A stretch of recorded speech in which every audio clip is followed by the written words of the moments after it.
David, I think. Good evening, ladies and gentlemen. I am truly honored and humbled to be here before you as the recipient of the Charles H. Flynn Humanitarian Award. I wish to thank Jack Walsh and all the committee members and the people at the United Way who were involved in this process. Because not in my wildest dreams did I ever think that I would stand before you as a recipient of so prestigious an award. I look at the list of previous recipients and say, how did I ever get on this list? You see, I'm a product of the system. I grew up the son of immigrant parents in downtown Shelton, somewhere between Ribas, the Brass Rail, the Twin Door, and the Miller Agency. On the series of broken dreams, as they called it back then. And it wasn't until Bill Hutch dragged me off the streets and made me a member of the club to do all the things that I needed to do to stay out of trouble that I even had a chance. I believe, and I still have it to this day, I found it, I left it down in the basement, I went down and left my speech down there.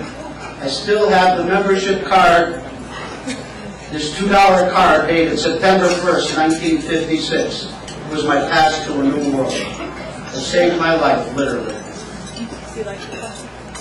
There's so many people that I want to thank because we do this as a community. I want to thank our great staff, Mikey and Jimmy, who have both been with me for over 20 years now at the club. We have a tremendous staff working hard to serve more and more children every day. And it gets more difficult, believe me. We have a great board of directors. And remember where you're sitting now, because you're never going to get the last time we sat this close is when Bing got the award. So Bill didn't see who couldn't get us up this close.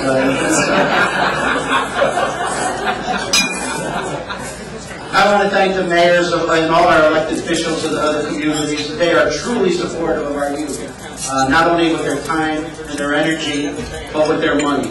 We get a lot of financial support from the cities, and that's important because we need those dollars to make the programs work. But I want to especially thank each and every one of you here. I think I feel like the preacher talking to the choir. See, because without you, none of this would be possible. There would be no nonprofits, there would be no United Way, there would be no funding, there would be no support. And I can't imagine a valley like that without all the people here gathered here helping each other. We are blessed and fortunate to live amongst so many people who give up their time, talent, and treasure. I'm still one of those to make the valley a better place to live. What I'm talking about, Janet said I'm much too young to get this award, and I believe it. You as individuals have helped thousands of people with your tireless efforts and financial support. And that is what nonprofits such as the Boys and Girls Club make nonprofits such as the Boys and Girls Club successful. And it's not me, it's you, believe me. I would not be remiss not to thank my family who have been so supportive over the years. Tonight at my table, I'm fortunate to have my brother-in-law and sister-in-law, John and Lisa and Nettie, sitting right here. My cousin Paul just got a phone call and he had to take off and he'll be back. My nephew Alan, who I'm very proud of.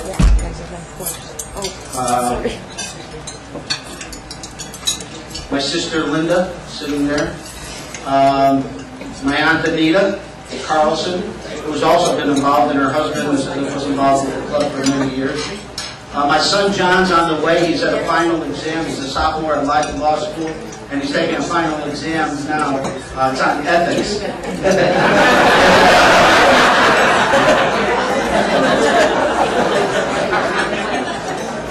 My son Matthew, I'm very, very proud of. He's a junior at Southern Connecticut and doing very well. And last but not least, my darling, beautiful, and intelligent bride of 30 years. Not only does she look great, but she's a great cook, as I can attest to.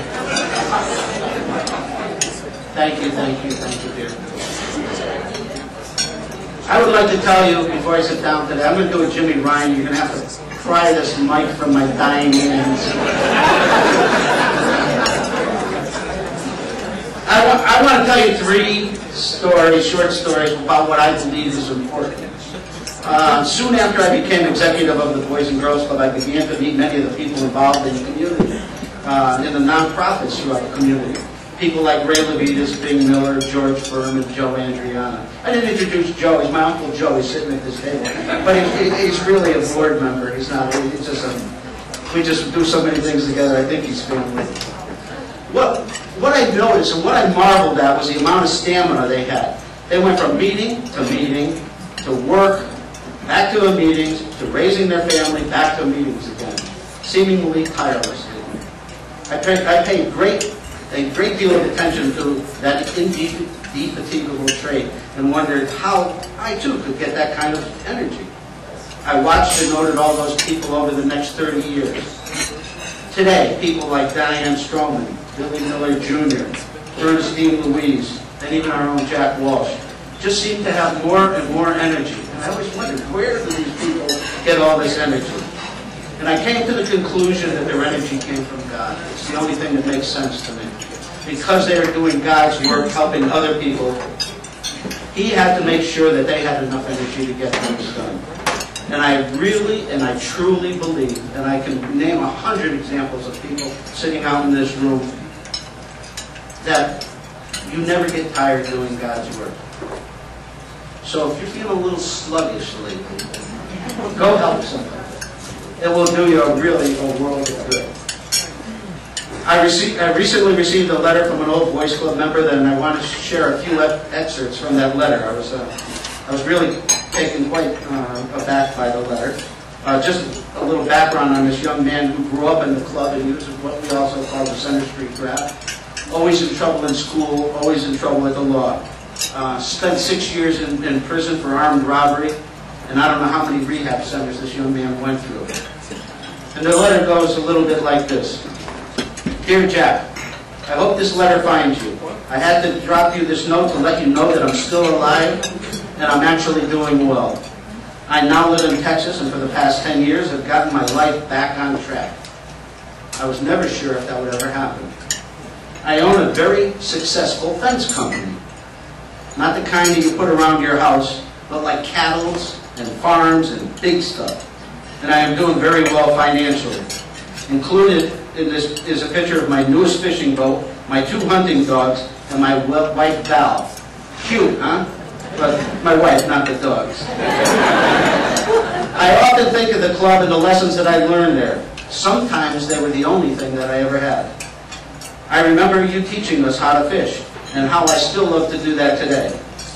Most of all, I remember you telling me, I don't care if you're a garbage man, just be the best garbage man you can be. Well, now I'm the best fence man in Texas, and I want God to bless you. I think of you often. Your friend, Mikey D. And it's a tremendous letter, and I haven't seen this young man. He's 51 years old now. And you never know that you're going to have an impact on anybody's life. But to get a letter like that makes the last 30 years worth every minute of it. The second little story I want to tell you is just happened. It just note, and those of you that know me know I love to play golf. And I've been a member of Highland Golf Club for the last 30 years. Recently, Highland opened up 5 new membership slots, and all young, successful businessmen joined.